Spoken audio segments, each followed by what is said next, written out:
morning, everyone. Welcome to CAPIC's Immigration Daily Update. My name is Yasmeen Tyyebi. I'm from Toronto, and I am joined by my co-host, Valerie from Montreal, who will do CAPIC Bulletin Immigration Canada in French. First of all, we want to invite you to visit our webpage, myconsultant.ca, where we post reliable information on immigration programs and updates during the COVID crisis, and to, of course, subscribe to our YouTube channel to receive our bulletins. Okay.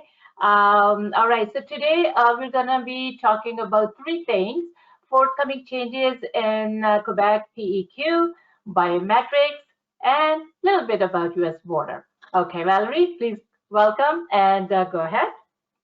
Hi Yasmeen, bonjour tout le monde, bienvenue à notre bulletin d'immigration Canada, notre rendez-vous quotidien que vous connaissez bien maintenant. Je suis Valérie depuis Montréal et aujourd'hui c'est Yasmeen Tyyebi depuis Toronto qui est ma co-animatrice pour les anglophones. Alors tout d'abord un petit rappel, nous vous invitons à visiter notre page web myconsultant.ca dans laquelle nous publions des informations importantes, nous remettons tous les liens sur lesquels nous faisons référence durant nos petits bulletins tous les jours. Et donc, durant la crise Covid, on vous met toute l'information importante afin que vous la retrouviez facilement. Et puis, pensez surtout à vous abonner à notre page YouTube afin de recevoir une petite notice tous les jours qui vous rappelle d'aller voir notre petite vidéo qui finalement synthétise toute l'information importante à retenir. Aujourd'hui, nous allons parler des changements annoncés sur le programme du PEQ au Québec, de la biométrie et enfin de la fermeture de la frontière US qui a été reportée, enfin l'ouverture a été reportée. Donc, back to you, Yasmeen, for the PEQ. Okay, so I will start for PEQ, Experience Quebec program. This is what we can expect for the new reform of the PEQ that may be coming soon. Number one, student component, work experience in the field of study from 1 year university studies to 2 years college studies will be required depending on the level of study. Worker component, work experience in level C and D occupations could be excluded, and work experience could be up to 3 years instead of 1 year as of today. According to several sources, a grandfathering clause will also be announced by Quebec. Thus, students and foreign workers already in Quebec under work or study permit will not be directly affected by this reform. Okay, Valerie? Yes, merci Yasmeen. Alors voilà à quoi on peut s'attendre pour la nouvelle réforme du PEQ qui devrait être annoncée prochainement et voir le jour. Donc, on l'attendait, on savait qu'elle allait arriver, donc pas de surprise. Bon, la surprise va être finalement le jour où enfin le règlement va être annoncé. On va pouvoir le lire et découvrir dans le détail ce qu'il contient. Mais enfin, il y a un journaliste qui a fait une petite publication dans lequel il disait que, en fait, sous le volet étudiant, une expérience de travail dans le domaine d'études de 1 an pour les études universitaires et de 2 ans pour, par exemple, les DEP, les études collégiales, sera exigée. Donc, selon le niveau d'études, vous aurez une expérience de travail de 1 an à 2 ans. Et de toute manière, il y aura forcément une expérience de travail reliée à votre domaine d'études qui sera imposée pour pouvoir faire la demande de CSQ sous le PEQ. Pour le volet travailleur, alors les expériences de travail dans les professions C et D ne seront plus admissibles, malheureusement. Et par contre, l'expérience de travail pourrait monter de 1 an, qui est aujourd'hui, en fait, actuellement, c'est 1 an qui vous rend admissible, jusqu'à 3 ans. Donc, on ne sait pas exactement où va se trouver le juste milieu entre ces 1 an et 3 ans, mais ça pourrait monter jusqu'à 3 ans. Donc, après ça, on ne sait pas si on ne sait rien sur la régionalisation ou pas, si ce sera 1 an ou 3 ans, on n'en sait rien non plus.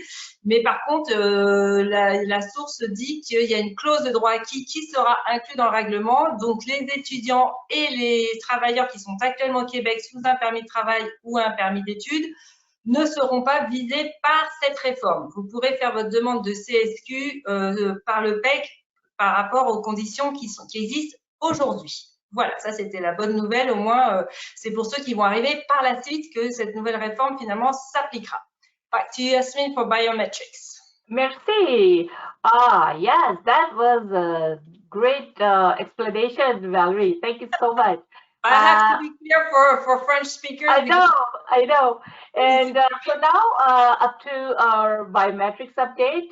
I have seen on the IMI forum, as you may have also seen, Valerie, a lot of questions about biometrics because some clients, they are nearing their 90 days expiry, and our CICs are really worried about that. So Yes. these updates are going to help them, help us all. And some biometric collection sites are still closed, as you know. If the site closest to you is closed, immigration will automatically extend your deadline to give your biometrics. And you don't have to give your biometrics until the sites reopen. This is great. This applies to you even if your biometrics instruction letter, which will now be called BIL, says you have 30 or 90 days. So you don't have to contact immigration for this extension, and you don't need a new bill or biometrics instruction letter to your new appointment to show proof of payment. Okay, great thing is your application won't be refused or closed if you can't give your biometric due to COVID-19 closures. So, Valerie, please go ahead because there's a lot more text to be read by me. So, please go ahead. Ok, donc pour la biométrie, on va faire une petite pause, on va le séparer en deux pour que vous compreniez bien ce qui se passe. Donc, certains centres de biométrie sont toujours fermés. Si le centre le plus proche de chez vous est fermé, vous ne pouvez donc pas fournir votre biométrie à ce jour et vous allez devoir attendre que le centre rouvre. Donc, vous n'avez pas à fournir la biométrie, n'essayez pas de l'obtenir à tout prix. Tant que le site à côté de chez vous n'est pas ouvert, vous ne le faites pas. Même si votre lettre, vous avez reçu la lettre d'instruction qui vous donnait 30 ou 90 jours selon la date à laquelle vous avez soumis votre application. Donc, si vous avez reçu la lettre de 30 jours, automatiquement, elle a été étendue à 90 jours. Vous avez reçu une lettre de 90 jours. Si au bout de 90 jours, vous n'avez toujours pas pu passer la biométrie, cette extension va être automatiquement, il va y avoir une extension à nouveau de 90 jours. Pas besoin de communiquer avec IRCC par formulaire web pour les prévenir que vous avez atteint vos 90 jours parce qu'ils vont automatiquement rallonger votre date de fin d'admissibilité pour soumettre votre biométrie. Vous pourrez présenter la lettre, même si elle est venue à expiration, vous pourrez présenter la lettre qui vous demandait de faire l'expiration au bureau de la biométrie une fois qu'il sera ouvert. Donc, gardez précieusement la lettre qui vous invite à faire la biométrie et finalement, votre demande ne sera pas refusée ou fermée si vous ne pouvez pas, tant que vous ne pouvez pas donner la biométrie à cause de la COVID. Par contre, assurez-vous de le faire dès que le centre sera ouvert. Back to you, Yasmeen, for the second part. Okay, sure.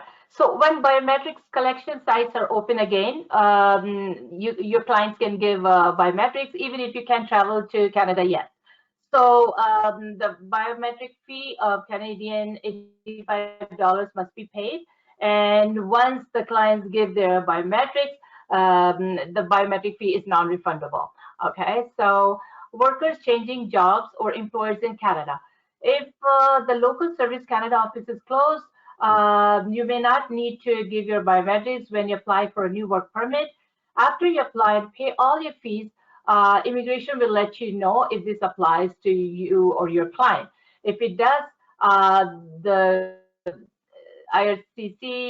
Service Canada will refund biometrics fee of Canadian $85. So if you apply for temporary residence, your biometrics are valid for 10 years, can be used for another visitor visa, study permit, or work permit application. For permanent residence application, you must pay for another biometric collection. Valerie? Yes. Donc, comme on vous disait, votre demande ne sera pas fermée. Vous refusez tant que vous n'avez pas passé la biométrie. Donc, vous n'avez rien à faire, vous attendez juste que le bureau ouvre. Par contre, consultez régulièrement le site IRCC pour voir à quelle date le bureau le plus proche de chez vous va rouvrir et prenez rendez-vous dès que le site ouvre parce qu'il va y avoir certainement une longue file d'attente. Il y a 3 mois d'arriéré, donc forcément, vous n'êtes pas tout seul à attendre pour prendre rendez-vous. Donc, consultez régulièrement, je dirais tous les 2-3 jours, le site d'IRCC pour pouvoir être les premiers à prendre rendez-vous pour faire votre biométrie.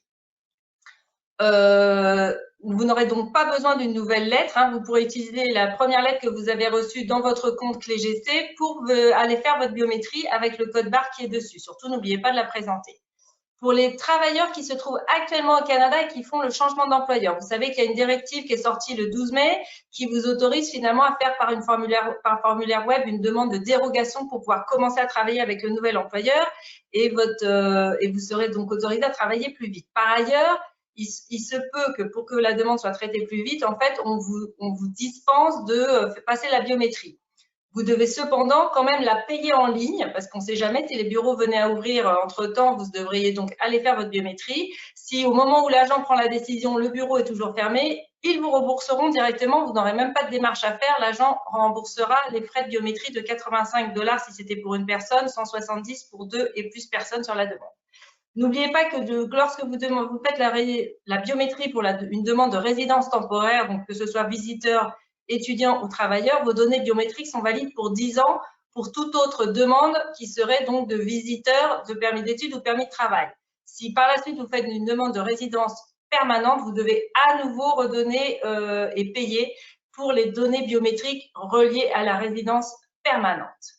Back to you, Yasmeen, for the final. Thank you. So the best advice should be that to check the website regularly to find out if the biometrics collection sites closest to the clients are open or not. So that's the best thing to do. I mean, just check the website regularly, right? That's the main. It's up to the client to check to make sure that their office is open.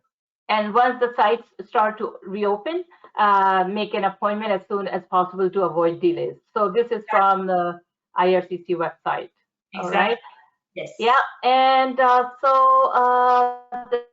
okay, so the US border will be closed until June 21st, 2020, until further notice. So what do you say about that, Valerie?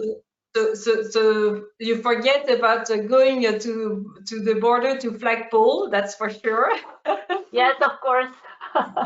And no US trips during the summer either. So we're stuck in Canada for this summer. I know, no shopping trips across the border. Exactly. And one last thing, in Ontario, schools will reopen in September. Wow.